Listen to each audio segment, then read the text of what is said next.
If you've been in a relationship, especially a long-term relationship, you have dealt with your partner pulling away from you. Even though we don't necessarily like when our relationship change, they do. And they will. As I've been saying a lot in my videos, you are going through a transition. And these transition periods can make or break a relationship. And your spouse is distant because either them or you, or maybe both of you, cannot connect to your feelings. And it's not just that you guys can't connect to each other's feelings. It could be as simple as you can't connect to your own feelings or your partner can't connect to theirs. When your spouse pushes you away and they become emotionally unavailable, usually what they're doing is they're trying to avoid an emotional conversation, which of course, when they do that, it creates a barrier between you two. And in today's video, I want to discuss how you can deal with a distant spouse. What's good, y'all? Tasha here. Welcome back to the channel. And if you're new here, welcome.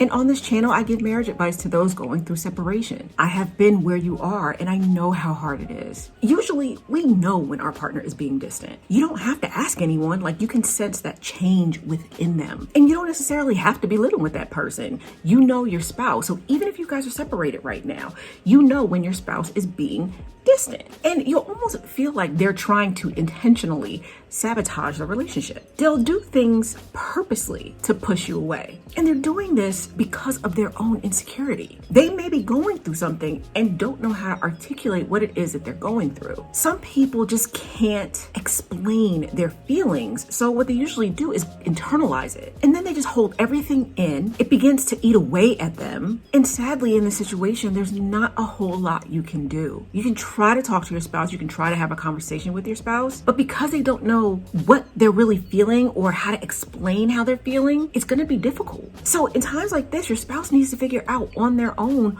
what they are going through. They first have to acknowledge and know that they're emotionally unavailable, and they have to want to seek help for it, or they're going to have to want to open up to you. And if you say something, it can backfire on you. So tread carefully when you talk to your spouse about what they're doing to you and how you're feeling. And if you guys been together for a while, me personally, I would speak up, but you got to be mindful about your tone, because even though at this moment you might be really frustrated, depending on how you come at them, it can make them retreat more. As I always say, and I can't seem to stress it enough, you have to focus on you. You can't change other people's behavior, only your own. For me, I would give my husband space and check in with me. I will focus on how him being distant is actually affecting me. And as harsh as this may sound, I'm not going to be bothered by his actions. Of course, I'm going to be there if and when he wants to talk, but really, I'm going to push on with my day.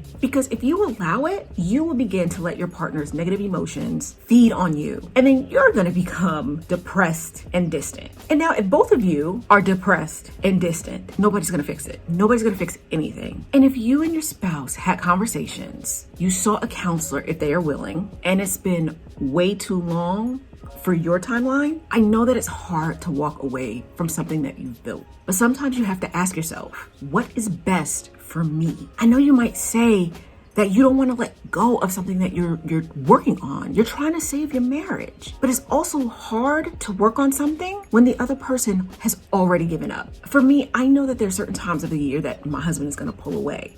It's the way that he just deals with his emotions. He's not a real vocal guy when it comes to that. And I'm okay with that. So I give him his space. I give him the time that he needs. And when he's ready to talk and open up, I'll be right there to be the wife that he needs. We all have certain dates or certain times where, because of things that may have happened in our lives, we may get a little sad and we may get a little depressed. But at the same time, you feel it, you go through it, you get past it. You never want to sit in it. A baby don't like sitting in a dirty diaper.